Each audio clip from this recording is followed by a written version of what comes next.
ఏమండి మన ఇద్దరం ఒక పందెం వేసుకుందామండి. ఏంటే నువ్వు నాతో పందెం అంటావు? నేను పందెంలో కింగ్ తెలుసా? అడిగినా ఇట్టే ఇట్టే చెప్పేస్తా. సరేలేండి, మీరు కింగ్ అండి, మీరు ఇట్టే చెప్పేస్తారండి. నేను అడిగిన ప్రశ్నకు మీరు సమాధానం చెప్తే నేను మీకు 50 ఇస్తానండి. అలాగే మీరు ప్రశ్న అడగండి, నేను సమాధానం చెప్తే మీరు కూడా 50 రూపాయలు ఇవ్వండి. నా ప్రశ్నకి గనక నువ్వు సమాధానం చెప్తే నేను 50 కాదే నీకు 500 ఇస్తాను. సరే అడగండి.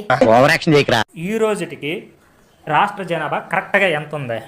ఏమోనండి, నాకు తెలియదండి. నేను ఓడిపోయాను, 50 తీసుకోండి. అది నాతో పందెం వేస్తావా నువ్వు? సరే ఇప్పుడు నువ్వు అడుక్కోవే. ఒక జీవి ఉంటుందండి. రాత్రి అయితే 2 కాళ్ళండి, పగలైతే 3 కాళ్ళండి. ఏంటో నా జీవి నాకు తెలియదే. అయినా ఇలాంటి క్వశ్చన్ అడిగావంటే 500 ఇవ్వండి, 500 ఇవ్వండి. ఇక సరే గానీ ఆ జీవి పేరేంటే?